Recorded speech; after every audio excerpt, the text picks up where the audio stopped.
Well, it's Friday morning, and our Alec Lewis, who writes for The Athletic, he covers the Minnesota Vikings for our company, had a nice little factoid relating to the 49ers today. Alec wrote a big feature on Kirk Cousins, the Vikings quarterback who's going to be a free agent or scheduled to be a free agent next season. We'll get back to that in a bit.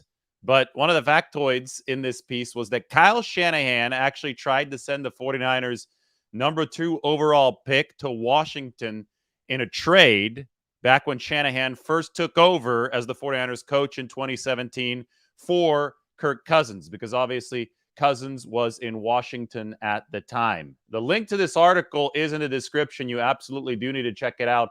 It's a long one. It's a really good one on Kirk Cousins, but here's the factoid on the 49ers. That offseason, that's 2017, Kyle Shanahan, who'd been named the head coach for the San Francisco 49ers after stops in Cleveland and Atlanta, tried to trade the number 3 pick in the 2017 draft, and it should be the number 2 pick because the 49ers, remember, they initially had the 2 and then they traded back to 3 where they drafted Solomon Thomas. But he tried to trade that high pick for Cousins, according to a reliable source on the matter, Kyle's dad, Mike Shanahan. Quote from Mike Shanahan: he knew Kirk knew his system and he knew the type of guy that Kirk was. Mike Shanahan said, but Washington wouldn't even return a phone call. Okay, so first off, probably the least surprising news that you have ever heard. Kyle Shanahan trying to trade for Kirk Cousins, right? We know Kyle Shanahan likes a specific type of quarterback. We know that he had success with Kirk Cousins. We know that Kyle Shanahan has talked about wanting, the initial plan was to go out and try to acquire Kirk Cousins after the 2017 season. But the new information here is that he was willing to part with that very high draft capital, which started as a number 2 overall pick for Kirk to begin his 49ers tenure in 2017. So we've known that Shanahan had wanted Kirk Cousins. He's been open about that. But Mike Shanahan divulged in this article with Alec Lewis that he actually wanted Kirk Cousins so bad that he was going to send that very high pick for him in the 2017 draft. Obviously, that didn't happen, and we can summarize the 49ers quarterback saga since then. Washington, they wouldn't pick up the phone because the relationship with the Shanahans was not good, right? Washington has new ownership now, but back then they had fired Mike Shanahan. They fired Kyle Shanahan, who was Mike's offensive coordinator with him. There was no line of communication between the 49ers and Washington. It was actually, after Bruce Allen left, I think that's when the 49ers were finally able to trade for Trent Williams. That was in 2020. That, I think, was after Ron Rivera had showed up as the head coach for Washington. But still, in 2017, there wasn't enough of a relationship there. That bridge had been burnt and it hadn't been rebuilt yet.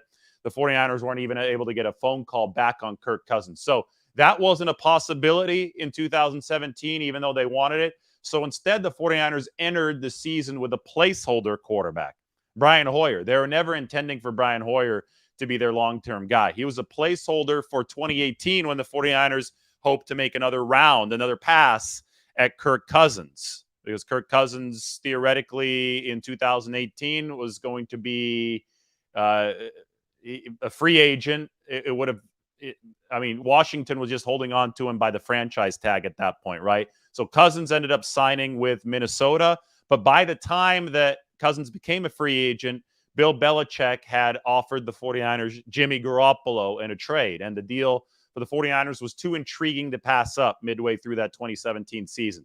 Second-round pick for Jimmy Garoppolo, a chance to test out Jimmy to see if he would be a long-term fit. They could franchise tag him if they needed. Garoppolo ended up blowing the 49ers away over the final 5 games of 2017, so they didn't even franchise tag him. They signed him to a long-term deal, but they signed him to a long-term deal with potential out after 2 seasons. So it wasn't the highest commitment long-term deal, even though it was technically the biggest contract in NFL history at the time. It had an out after 2 years. The first year and the first game, Jimmy Garoppolo's first game out of the new contract, came against Kirk Cousins in Cousins' first game under his new contract in Minnesota in 2018. Didn't go well for the 49ers, and then Garoppolo got hurt in week 3 of that season, tore his ACL. So that's when the real quarterback drama for the 49ers truly took hold. We saw CJ Beathard, then we saw Nick Mullins in 2018, then we saw Garoppolo return in 2019, put together a good season. 49ers went to the Super Bowl. 2020 saw Jimmy Garoppolo hurt very frequently. There was the high ankle sprain that was giving him trouble that year. And the 49ers ultimately entered the 2021 offseason saying, we need a quarterback on a rookie deal because we see how expensive this roster is going to get. We've got so many high caliber players, potential A-list players, and we're going to have to pay them in the future years. So the 49ers decided that, okay, we have to start looking at a rookie QB deal replacement for Jimmy Garoppolo following the 2020 season. And this is all documented. This is all stuff that they've talked about, especially after trading Trey Lance away a couple weeks ago. They've outlined what the thought process was back then in 2021. And that's when the trade up to number 3 came in 2021. And they had budgeted for Jimmy Garoppolo to remain on the roster with his $27.5 million annual average salary through the end of the 2021 season, right? So they said, we can afford this through the end of 2021. And they stuck to it, even though they drafted Trey Lance as the rookie QB deal guy, big investment draft capital-wise. They simultaneously played Lance and Garoppolo in 2021 through that preseason. Jimmy was the starter. Lance was going to get package play. They were going to integrate Lance into the system so that he'd be ready to fully take over by 2022. Lance did take over in 2022, as was the plan, but he was already behind the 8 ball because his 2021 plan was scuttled by the finger injury, so he didn't get to mix and match in with Garoppolo as much as the 49ers wanted to. And then in 2022, week 2, Trey Lance fractured his ankle, and that derailed everything. Now, good news for the 49ers was that Garoppolo had stuck around. That happened only because he needed shoulder surgery the previous offseason. The shoulder surgery allowed Jimmy to stay with the 49ers because no team wanted to trade with him. So the whole saga got even stranger with another twist and turn as Jimmy Garoppolo played a lot of that 2022 season in place of Trey Lance, and he played it well.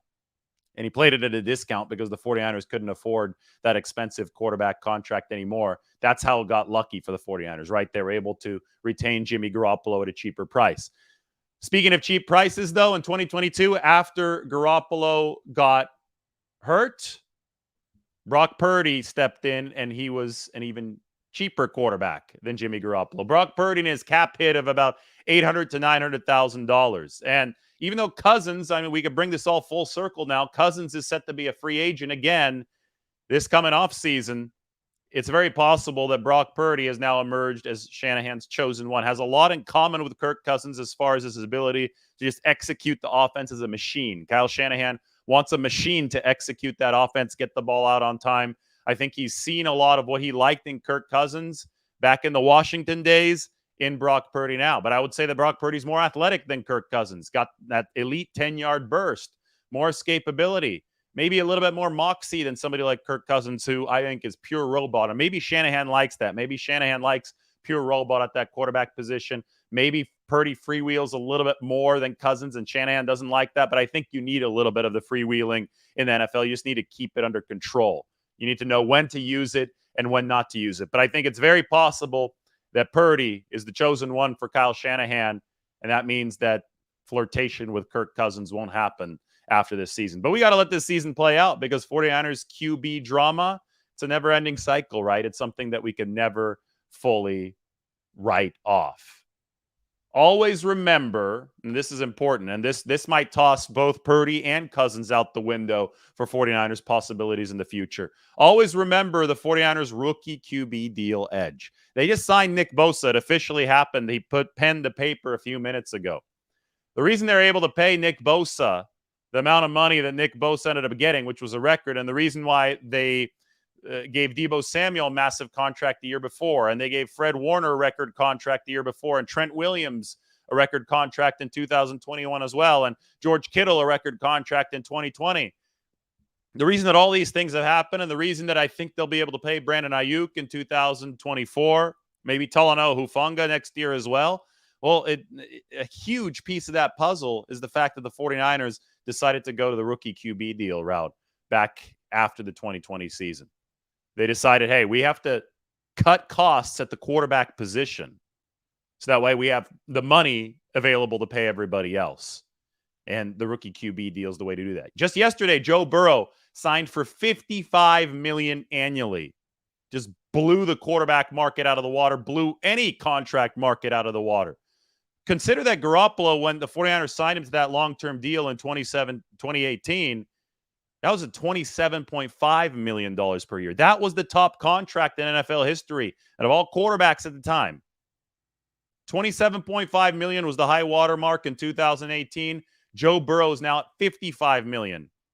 Well over double, or I guess double that, right? $55 million now doubles the $27.5 million that Jimmy Garoppolo signed for. It's 2x in 2018. So the market has absolutely exploded in about 5 years. And the 49ers have seen this explosion happen in real time, which is why they've said we've got to keep the quarterback position cost efficient. And when it comes to cost efficiency, they've got it right now. Brock Purdy is on that, $889,000 cap hit. That's why they're able to pay everybody else. But you always have to keep the future in mind. And here, within a couple of years, Brock Purdy is going to be eligible for an extension as well. So the 49ers are going to have to cross a decision bridge there. They're going to have to decide, is Brock Purdy our guy to pay for the future? Or are we going to stay with this rookie QB deal edge? All the 49ers are going to try to ride the same formula that they've been riding since 2021 with the rookie QB deal edge. I don't know. And I think Brock Purdy's in an audition right now. I think he's going to have to be damn special to get paid by the 49ers. And he might be that damn special. I mean, last year was amazing from Brock Purdy, but that's what the stakes are as we enter this 2023 season. It's a proving grounds for everybody, especially at that quarterback position, because the 49ers every offseason seem to be making monumental decisions at the quarterback position. But in 2021, I can tell you that they made that shift to the rookie QB deal philosophy, and it's going to take a whole hell of a lot for them to decide to shift back in the other direction, to shift to paying a quarterback, especially since you see what the salaries now are. Joe Burrow, $55 million annually in a contract that was agreed to yesterday. Same agent as Nick Bosa, by the way, Brian Arold. Bosa and Burrow, college friends from Ohio State. So what was it? $445 million total negotiated by Arold for the two college friends, Bosa and Joe Burrow, over the past couple days. Crazy stuff. Anyway, the article is up. 49ers wanted to trade for Kirk Cousins back in 2017. Yeah, not all that surprising, but still new information because, as we know, the 49ers had the number 3 or the number 2 overall pick before they traded it down to number 3. This is from Mike Shanahan himself. Good article from Alec Lewis. Make sure to check it out. Subscribe to The Athletic. Link to the piece is in the description. Everybody take care. I'm off to the facility. We'll talk to you all soon. Oh, while you're here, why don't you, because I know we have a lot of Niners fans here, so don't leave yet. I promise we got something good. This is the preview for 49ers Steelers tomorrow. Nick Bosa and Brock Purdy versus TJ Watt and Kenny Pickett. The symmetry of 49ers Steelers. So I'm going to toss this link into the description as well. You can check it out. I worked hard on this one. It is a tantalizing matchup on Sunday. So you can subscribe to The Athletic through Alec's article, which is the Kirk Cousins article. And you could also subscribe to The Athletic through this one right here. 49ers, Steelers playing on Sunday. Have my prediction in there as well. And obviously, I'll have more preview content. So subscribe to the channel, like the video, and that preview content's going to be rolling in over the next 48 hours or however long it is before the 49ers face the Steelers in Pittsburgh. All right, everybody, thank you. Enjoy your Friday. Tune in because we've got a lot more coming, especially from the facility where Nick Bosa is going to speak today after finally signing that contract.